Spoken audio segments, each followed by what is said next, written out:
Why don't you start by saying your name and your job title?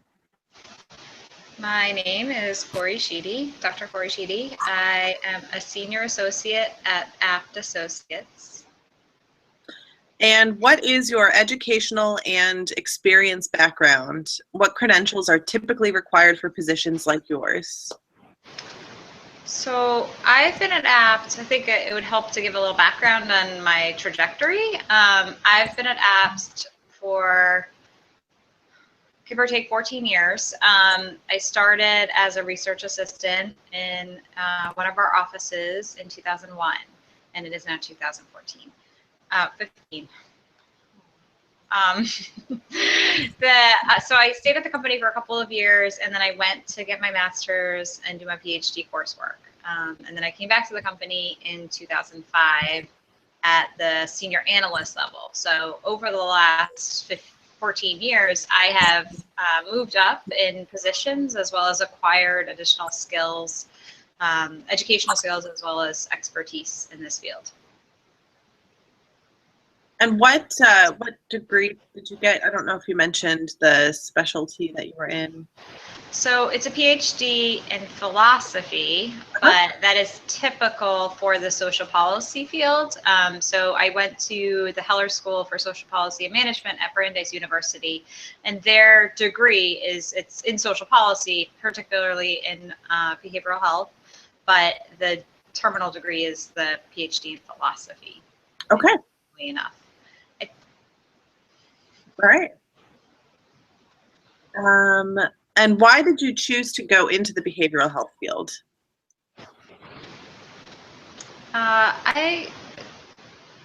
It's a field that's always been, my background has, like my personal background as well as just the work that has spoken to me has been in this field, has been in the helping field per se. I have had the opportunity and kind of fell into quote unquote behavioral health in that I was given some really great opportunities as part of my professional growth that it sparked some interest that existed there before, but it really gave me more of an opportunity to professionalize what I was doing and professionalize that interest. I'm really passionate about helping people and engaging with traditionally underserved and vulnerable populations. And in this field, it has been something, for behavioral health specifically, is a really critical component of that. What drove you to your specific subfield?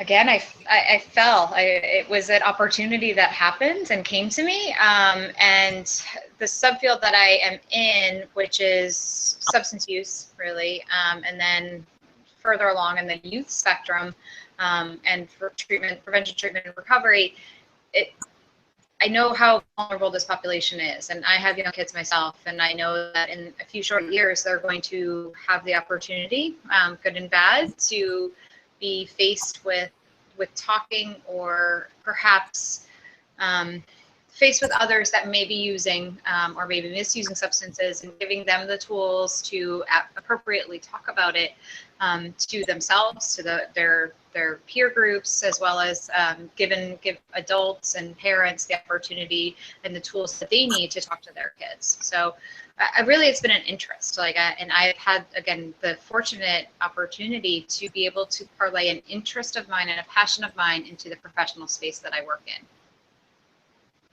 And what does your average workday or work week look like? It's quite busy.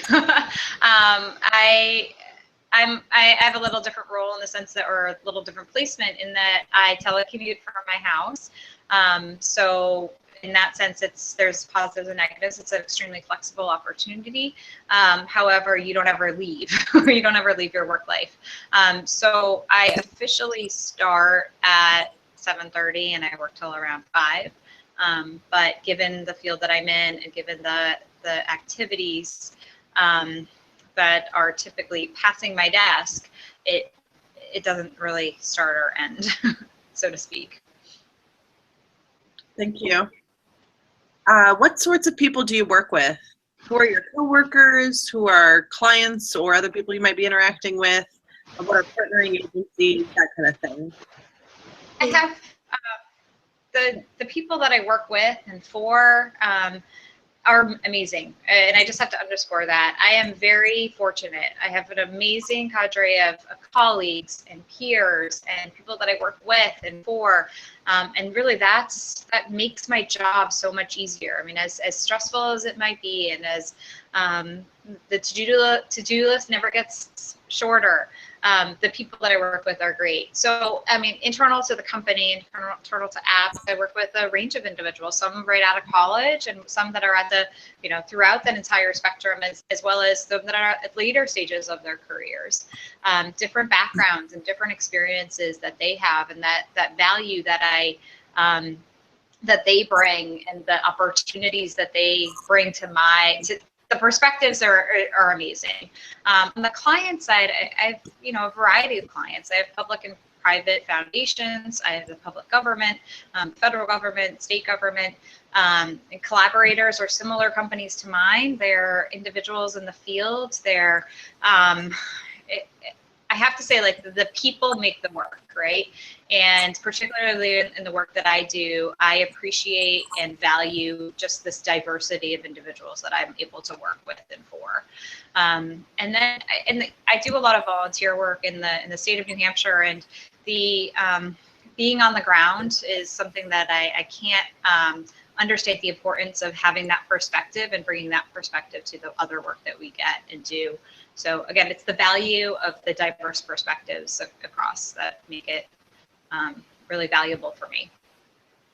Lovely. That sounds wonderful. What do you wish more people knew about your job? I wish. For me, it's hard to describe what I do, because I think there are so many different hats that I wear and so many different balls that are up in the air at different times.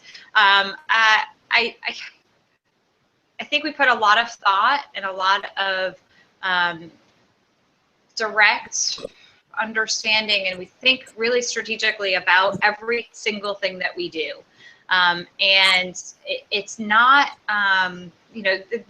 it's kind of like I do policy research and program evaluation and program development and technical assistance. And there's so many different activities that really, if you come to me, like, I can probably facilitate a conversation with a host of individuals. And it's an opportunity. And that I think that we, in the broader field, as well as at different levels across the system, that people like me are out there to help you improve your systems and improve the programs and facilitate conversations, and to really improve how our system is delivering care in the behavioral health space. Very cool. Thank you. What are some of the misunderstandings about your job or about your population that you'd like to clear up? I don't know if there are misunderstandings, because I don't serve a direct population. And so this question might be a little less specific to the type of work that I do. I think if I was in more direct care, it would make more sense. Well, you did mention that you particularly like working with young people in recovery, or young people with substance use disorders and prevention. Is there anything you want to speak to about that? Yeah, that's actually, I mean, that's a great flip on it. I think that across the board, people that may be misusing substances or may be at risk for substance use issues or substance use misuse are often misunderstood, and that there's an opportunity to engage, like, providers across different, and I'm using the term providers, but to use coaches and students, other peer students and educators and family members, like those types of individuals, to help us support our young people across the spectrum, and those that may be at risk, or those that may not be at risk, or that are in treatment, or that are seeking treatment, or that are in recovery. I think there's again this opportunity for us as a collective body of adults, and I would say I'm an adult, right? Of adults to work together to really support young people. And I think that there might, we don't want them to flounder out there. We don't want to be helicopter parents or helicopter providers, but we do need to give them, as well as ourselves, the opportunity to learn more about what they do need. So a misperception or misconception, so to speak, for young people is like, you know, they're smart. Young people are smart. They're probably smarter than we were at that age. And along with that smartness also comes, you know, an ego, so to speak. And there is, they're faced with things a lot earlier than we were ever faced with. And I mean, I'm not that old, but I look back on my history, and when, you know, people first asked me to misuse substances, it was a lot later than people are faced with now. So giving tools and resources a lot earlier rather, and to give them more of that opportunity and give them the education and knowledge to be strong in their convictions. Thank you. Great answer. What are the biggest barriers you encounter that keep you from doing your job? Time. I think that's a barrier that many people are faced with, that there just isn't enough time in the day to do everything you need to do. Perfection, you know, getting something out into the field that's may not be perfect, but it might be good enough to still make an impact.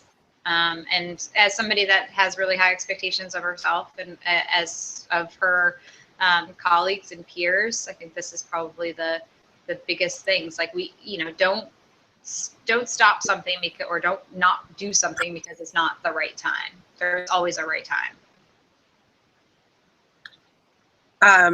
And what do you like least about your job? And then the next part is, what do you like the most about your job? So negative and positive. I think it actually gets back to the question you just asked, Sierra, and that I think time is the part I like least, that there just isn't enough time to do everything you need to do.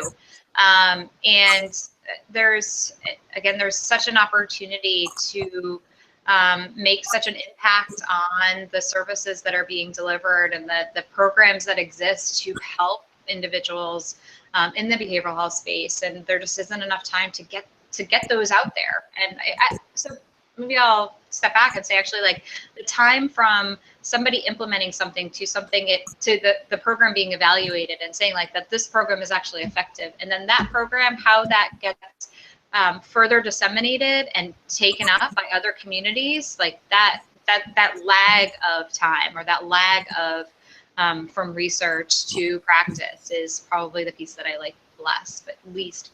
But that it's not really about my job, it's about the broader field. Mm-hmm. The things I like most is that I get to interact with such a variety of individuals. I have the opportunity to have such a great network. And I was going to say Rolodex, but that's aging myself. I have a great network of individuals that I can call on across the spectrum, including individuals in the behavioral health space, as well as the broader, you know, federal government and healthcare and education. And I really appreciate, and I cannot understate the importance of making those connections and facilitating partnerships. Wonderful, thank you. And the last question is, if somebody wanted to learn more, where would you tell them to go? They can find me on LinkedIn. I'm happy to connect people or to have conversations. I would recommend looking at our website, which is www.abtassociates.com. Or, I mean, I seriously, like, look me up on LinkedIn or connect with me on other social media activities or entities. I am happy to talk more about this. I think it's a really great field. We need people, young people particularly, to join our field to help bolster and facilitate conversations and to bring your perspective into what we do. Thank you so much, Cori. My pleasure. I really appreciate you taking the time to do this interview for us. And yeah, you'll see it up on the website soon. Thanks for being an awesome coach to us too. Oh, thanks, Sierra. Bye.